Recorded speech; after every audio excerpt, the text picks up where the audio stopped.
गिबियावनो बयखौबो खुलुमबाय। दिनै जोङो दतमा समस्तिनि हगमाबिल बिसिडिसि यावहाय नैबे बाजाराव हगमाबिल बाजारावहाय आइजो सांग्रांथि मेल लानाय जादों आरो बाहाय गोबां जोङो जेरखम बायदि समस्तियावहाय नैबे सांग्रांथि मेलखौ लादों, बाहायबो जोङो बे एखे सांग्रांथि मेलखौनो लादों आरो गोबां आइजोफ्रा बाहाय फैदों। टारगेटआ जोंना 300 मोन, किन्तु दिनैहाय फैयै फैयै 600 बाहाय आइजोफोर नुजाफैदों आरो जोंनि गिबि थांखियानो जाहैबाय जोंनि प्रमद बर' सारनि दैदेननायाव आइजोफोरनि थाखाय गोबां माने डेभेलपमेन्ट जौगानायनि थाखाय गोबां आसनि बानायदों, किन्तु बे गोबाङानो मोनदोंबो बे आसनिखौ। बाहाय जोङो दिनै मिथिदों बाहायबो गोबां आइजोफ्रानो गोबां आइजोफोरनि सेल्फ हेल्प ग्रुप बा माइनाव सोरां बिथांखि आसनिखौ मोनदों, गियान सोरांखौबो मोनदों आरो गोबां आसनिखौबो बेबायदि मोननाय जादों। बेखौ आरो किन्तु थेवब्लाबो गोबां आइजोफ्रा गामि सिङाव थानानै बेफोर आसनिनि नामबो मिथिया आरो मारैहाय मोनफुंनांगौ बेखौबो मिथिया। बेखौनो जोङो सांग्रांथि होफैदों आरो जोङो बाहाय आइजो जानानै माबादि जोङो जोंनि समाजनि गेजेरावहाय मावनांगौ हाबनांगौ, जाहाथे जोङो सोलोंथाइ बिथिङावहाय मोजां गोसो होयो आरो जाहाथे जोङो रांखान्थि बिथिङावबो मोजां गोसो होनानै समाजखौ मोजां खुंलांनो हायो।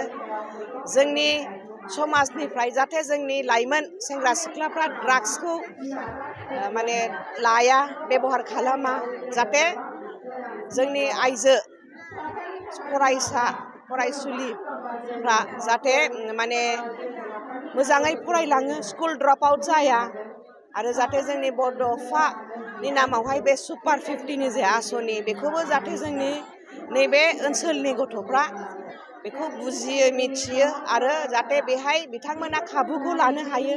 गोबां दा जों नुदों जोंनि नैबे बिटिआर ओनसोलनि गथ'फ्रा गोबाङानो डक्टर फरायहैनो बा इन्जिनियारिंआव स्कप मोनदों बा UPSCआव स्कप मोनदों, APSCआव स्कप मोनदों आरो APSC लेभेलावबो मोजाङानो पास जानानै आरो गोबां लाइमोन सेंग्रा सिख्लाफ्रा मोजां खाबुखौ लानो हादों। आरो जोङो माबादि ट्रेनिं लानानै आइजोफ्रा गावनि जिबिका गावखौ जेरखम फसंनो हायो बेखौ जोङो सावरायदों।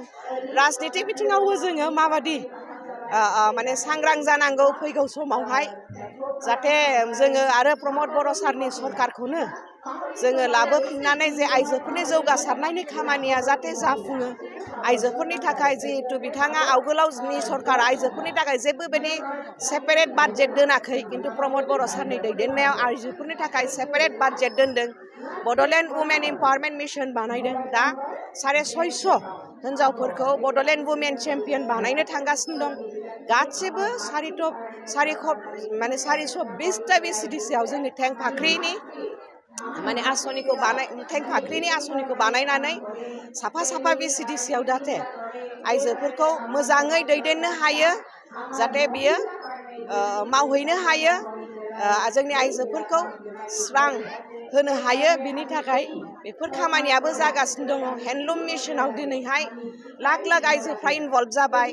जोंनि प्रमद बर' सारनि होननाय बादि दा अमाखौ जाहाथे जोङो बड'लेण्ड ओनसोलनिफ्रायनो सारा नर्थ इस्ट आरो भुटानावबो जाहाथे बेनिफ्रायनो साप्लाइ थाङो, माने बायदि पेकेजाव बेफोरखौ खामानिखौ मावगासिनो दङ। सेरिकालचार मिशनाव जाहाथे जोंनि नैबे गोदोबो नैबे ओनसोल बर' ओनसोल बा बिटिआर ओनसोलाहाय जोङो इन्दि खुन्दुंनि थाखायनो सिनायजायोमोन माने मुलुगनाङैनो, आरो दा जाहाथे जोङो मुलुगनाङैनो जोंनि बर' आइजोफ्रा सेरिकालचार बा इन्दि दानो लुनो रोंनायनि थाखाय सिनायजायो, बेखौ जोङो मावगासिनो दङ।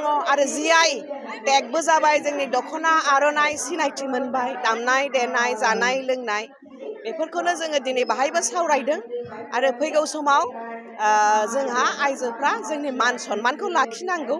जोंखौ प्रमद बर' सारा गोबां मान सन्मान होदों, बेनि थाखायनो जिहेतु जोंनि बिटिआर ओनसोलाव आइजोफोरनि भटाराबो बांसिन, आइजोफ्रा UPPL नोनो बांसिन भट होगोन।